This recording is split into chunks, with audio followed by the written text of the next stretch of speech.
Mosquitoes are the vectors, or they're the insects that carry the malaria parasites. They play a key role in transmitting malaria. Therefore, it's important for us to be able to understand mosquito behavior and for us to be able to control malaria. Control tools that are being implemented in Kenya and mostly in Africa, they depend a lot on the use of insecticide. One of them being pyrethroids, which is the main insecticide used in the treated bed nets, but also in indoor residual spraying. And also we have other chemicals that are used for the control of the young ones of the mosquitoes, that's the larvae. It's extremely important for us to understand the genetics of the mosquito itself, but also the genetics of the mosquito in response to the insecticides that are being used, so that we are able to ensure that the interventions are efficacious and they are able to reduce both the vectors that are carrying the parasite for malaria transmission, but also ensure that the control tools are preventing bites from these mosquitoes. KEMRI has been doing a lot of research understanding the mosquito behavior. Amongst them, we've been able to see that there are various seasons, seasonalities where mosquitoes come out in numbers.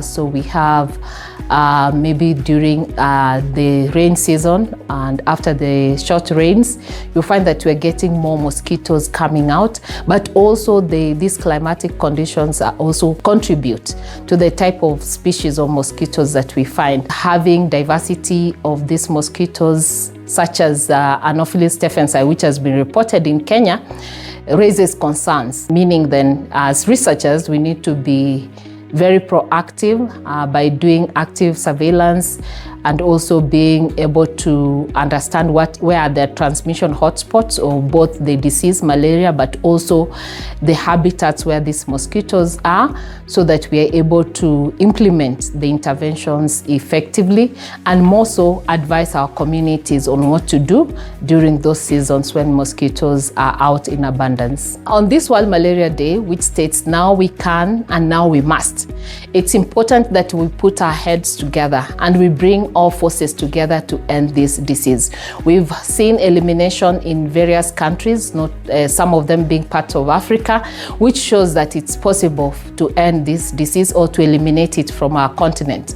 So let's join forces together from the research front, from the communities, from the governments. Let's invest in fighting malaria and controlling the disease so that we can eliminate the disease from our continent. Now we can and now we must.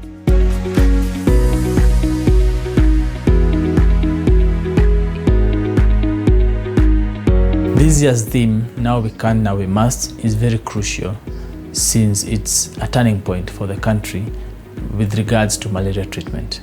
Over the years, KEMRI has played a vital role in malaria treatment and management in the country in terms of informing the treatment policy in the country. So we've had treatment policy changes from chloroquine to Fancida to Artemether combination therapy, ACTs, and these were all informed by evidence-based therapeutic efficacy trials. So KEMRI plays a vital role in informing the Ministry of Health of evidence that the drugs in the treatment policy are either not working at all or are diminishing, they have a diminishing effect in terms of clearance of parasites. This year's World Malaria Day, Kenya is going to take the bold step in adopting multiple first-line therapies as a new tool in the treatment policy of malaria in Kenya. This means that we are going to ease the pressure that we've been having for so many years on artemether lumefantrine, and we are going to adopt other ACT drugs to be able to combat this disease. This lessens the burden, the resistance burden, and gives AL a chance to recuperate and survive for many more years rather than using it continuously until it's no longer useful to the population.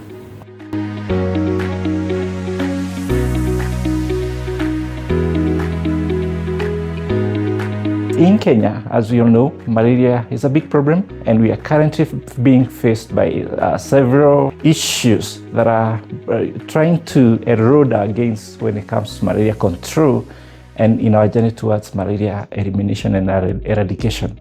And one of which is the issue of loss of available diagnostic tools in the malaria world. And specifically looking at the rapid diagnostic tools, which over time we've proved that they are effective when it comes to malaria control, in that they are cheap, they are available, they are affordable, they can be used in the far-to-reach areas, and they can be used with very little skills and very little resources. Unfortunately, as I said, these tools are losing their efficacy. The parasites are able to evade these diagnostic tools.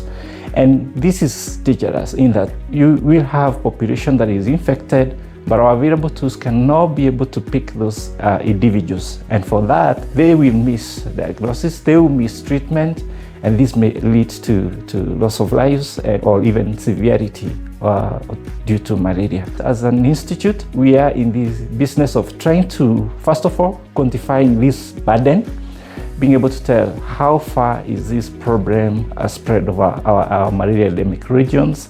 Number two, what alternatives can we bring into the malaria world in terms of what new tools can we bring that will circumvent this big problem.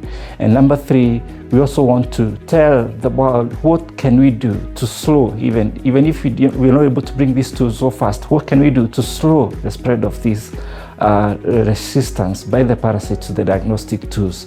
And with all those approaches, we are sure that we will be able to contribute into ending malaria in the country, because as a country, as an institute, we must end malaria because we can and we will.